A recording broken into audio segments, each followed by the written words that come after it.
Welcome to part 3 of this 4-part series on defensive driving. I hope that you've been able to pick up on a few methods to improve your defensive driving habits. During the previous session, we talked about some unsafe human behaviors like the effects of drugs and alcohol, aggressive driving, and speeding that can lead to detrimental consequences. In this session, we'll switch gears, no pun intended, to talking about unsafe driving behaviors. Speeding, following too close or tailgating, right-of-way violations, distractions, and backing unsafely are the most significant unsafe driving behaviors that cause the most serious accidents. As you recall, we discussed speeding in the previous session since speeding is also considered an unsafe human behavior. We discussed some of the physics behind speeding and how it severely limits your perception and reaction times and increases your braking distance. Ultimately, speeding really doesn't save you much time, yet substantially increases your risk of death if you're involved in a collision. As I mentioned in the very beginning of the first module, it's unsafe driving behaviors that account for most traffic accidents. So with that, we'll be getting into much more detail about what we're seeing exactly that causes most of the auto-related claims we've received the past 3 years. This module will focus mainly on hazards related to following too closely and various right-of-way violations. We'll cover distractions and backing in the next module. So what do you do when someone is following too close? How many times have you had this happen? A driver comes up behind you with plenty of room to pass, but for some reason they want to see just how close they can get to your rear bumper. Or are you a driver who has a habit of tailgating? Following too close is an unsafe driving behavior that provokes aggressive driving and is a common cause of collisions.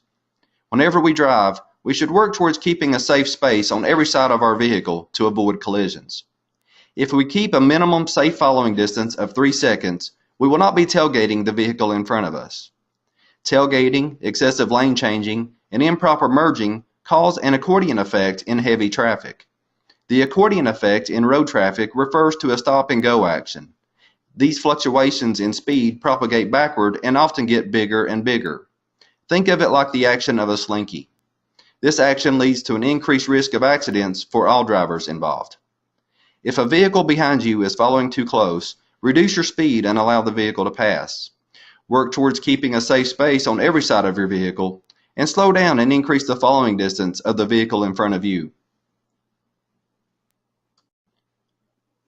During daylight with good, dry roads and low traffic volume, you can ensure you're at a safe distance from the vehicle ahead of you by following the 3-second rule. The distance changes at different speeds. 3 seconds gives you plenty of time to see hazards, react, and safely stop to avoid a collision. Here's what to do. Watch for the vehicle ahead of you to pass a fixed object such as a sign, post, billboard, or overpass. As the vehicle's rear bumper passes the object, start counting 1001, 1002, 1003. Your vehicle should not pass the fixed object until after you have finished counting. If the road is wet, icy, curvy, or visibility is limited, then you need to increase your following distance. You need to create more room to stop and be prepared in case the vehicle in front of you suddenly stops or loses control. If you are driving a larger vehicle or pulling equipment, you should also add additional time to your following distance.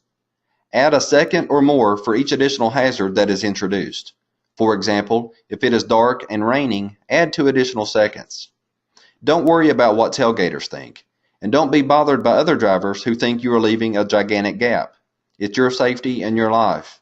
Also, following too closely is a traffic offense for which you can be cited. Ultimately, every driver must be aware of their surroundings and create enough room in case something goes wrong. You must have control of your vehicle at all times. When on a street with many side roads, you need to anticipate the driver in front of you making a turn. When you approach an intersection, always be prepared for the car in front of you to make a quick stop in case the light turns yellow. When driving around a sharp turn, leave enough room for the vehicle in front of you to slow down to handle the turn. This is a short video that illustrates the 3-second rule. This method should be used continually while driving to prevent you from rear-ending someone and allow for adequate braking distance.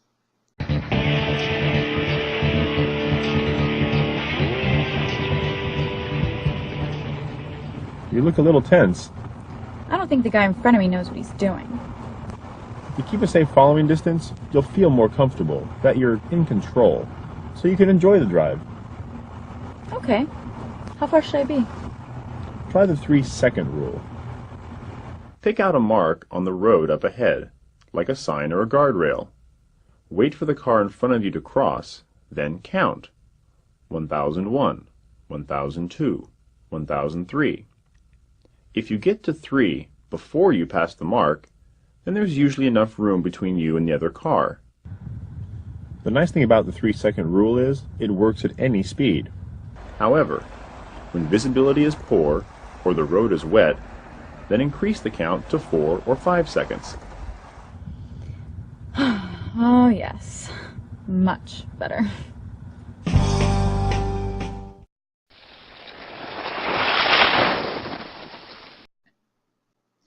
Right-of-way violations are another unsafe driving behavior that lead to accidents. These include failure to yield, disregarding traffic control devices, and work zone violations. This bar graph outlines our top 10 causes of auto accidents based on reported claims the past 3 years, first by cost of the claims, then by the frequency for which they are reported. The graph is formatted so that the number of reported claims per cause of accident is located at the top of each bar. The cost associated with each cause of loss is the monetary amount shown within each bar. Since we are talking about right-of-way violations, it's actually intersection accidents which have caused the most severe claims the past 3 years. As you can see, these have cost the insurance program over $3.1 million over this time frame. Intersection accidents tend to have higher severity in general because more than one vehicle is typically involved.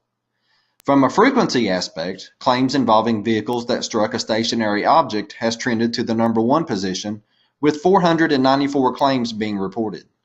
This cause of auto claims also ranks number 3 from a cost perspective. Backing accidents have historically been the most frequently reported auto accident.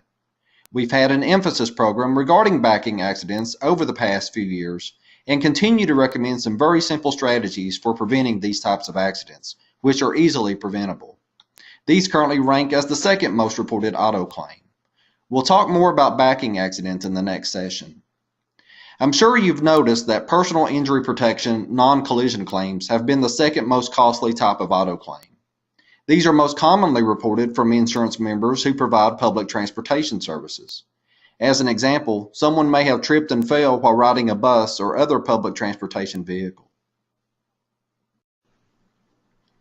This graph shows the past 3 years of claims data involving intersection accidents by department. Police departments have reported the most intersection accidents over this period, but the most severe claims have been reported by public works departments.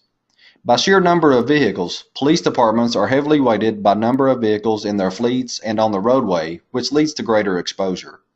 As you can see, public works, police, and fire departments have reported the most severe claims over the past 3 years, and then it tapers off quite sharply. You may be thinking that police and fire departments are having intersection accidents due to the nature of their jobs and their response to emergency calls. However, there is a separate category for capturing those types of claims. These intersection accidents occurred during non-emergencies. As we've seen in our claims analysis, intersections can be high-hazard areas that can lead to high-severity accidents. Here's a short video clip that shows just how congested intersections can be and the poor decisions of some drivers. I'll play this video twice because everything happens so quickly you'll likely miss it the first time you watch it. Just to give you a heads up, you're watching for 2 things to occur. First, watch the car coming from the bottom of the screen and speeding through the intersection illegally. At the same time, notice the dark-colored SUV traveling from left to right apply their brakes to avoid the collision.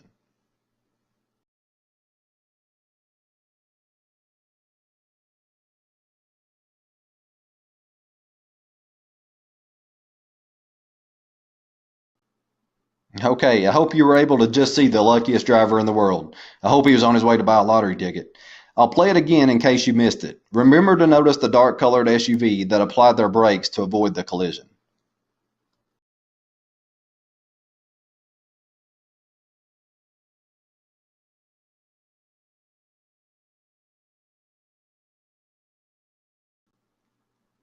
Just because the light is green or you think you have the right of way doesn't mean that it's safe to enter an intersection. You have to stay on a higher level of alert in these areas. We need to talk about some methods for preventing intersection accidents since they are the most costly type of auto liability claim being reported. Staying on ready alert and proceeding with caution through intersections can prevent us from being involved in an accident. Don't assume that just because the traffic control device says it's safe to enter an intersection that it's truly safe. As you are fully aware, some drivers don't always comply with the traffic control devices. The technique of delayed acceleration when you are the first vehicle stopped at an intersection is recommended. You need to look to the left, look to the right, look ahead, and then look left again. Keep your foot on the brake as you scan. If you don't, the driver behind you may think you are moving forward. Go through the intersection only when it's safe and clear to do so. If other vehicles are ahead of you at an intersection, stop where you can see the back tires of the vehicle ahead of you where they touch the pavement. As the vehicle's tires begin to move, start counting 1001, 1002, 1003 before accelerating and scan again as you reach the intersection. Never enter an intersection you cannot exit, one that's gridlocked. If you stop at a point where you can see the back tires of the vehicle ahead touching the pavement, this practice enables you to avoid a rear-end collision with that vehicle if you are struck from behind. It also allows you to pull out around the vehicle in case of a stall. Lastly, it helps you to avoid being trapped, adding to a gridlock. It's also important to get into a habit of coming to a complete stop at stop signs. No rolling stops. Also remember to yield at intersections where you have the yield sign. Follow the appropriate traffic control devices and use your signals to prevent other drivers from getting confused by your driving actions. We've been talking about some different types of right-of-way violations, including intersection accidents and the importance of complying with traffic control devices. But what happens when there are no traffic control devices? There are no stop or yield signs, and there's no barriers to separate you from an inattentive driver other than the two yellow lines on the roadway. Other drivers, through their own error, can enter into your right-of-way, creating a very dangerous situation. Head-on crashes are the most fatal type of collision. To avoid a head-on collision, the best allies drivers have are time and space. Time to get out of the way and space to avoid the collision. If you are in a situation where you are facing a head-on collision, reduce your speed. Don't allow yourself to lose control by braking so suddenly that you skid, but slow down as much as safely possible. If there is an impact, this will greatly reduce the risk of injury or fatality and damages done to your vehicle. Also, drive to the right. Ditches and shoulders are always better to collide with than other vehicles. If the driver is swerving into your lane and you've reduced your speed, drive toward the right of the road. This increases the odds of the other driver going right by you, rather than colliding with you. Also, the driver may realize his or her mistake and quickly try to correct the situation. In that case, you want to be as far right as possible rather than left. If you are in the left and collide with him, it will be your fault in the eyes of the law. Lastly, be prepared. If you have to drive to the right, don't wait until the last second to do so. If you begin moving to the right before the other car is directly in front of you, you have a higher chance of avoiding the collision with a solid object. If you must hit a solid object, try for a light glance off of it at the side of your car. Don't hit it head on. Remember that you may have some damages done to your car, but it will certainly be less than a head-on collision. You may be wondering, why do other drivers cross the center line and put themselves at risk for a head-on collision? Well, drivers may decide to improperly pass another vehicle. There may be a road obstruction. They may be exceeding a safe speed. Improper turning could be involved. Of course, fatigue and distractions are common causes, as well as driving under the influence of drugs or alcohol. There could be tire failure or other mechanical problem. But whatever the reason may be, we must be on alert and ready to make evasive maneuvers to avoid a collision.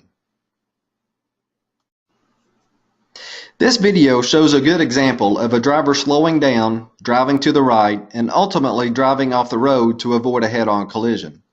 The car actually comes to rest straddling the guardrail. I'm not sure where this was recorded because the driver is non-English speaking, but wherever it is, you can tell that the driver is not very happy, and I can't say that I blame him.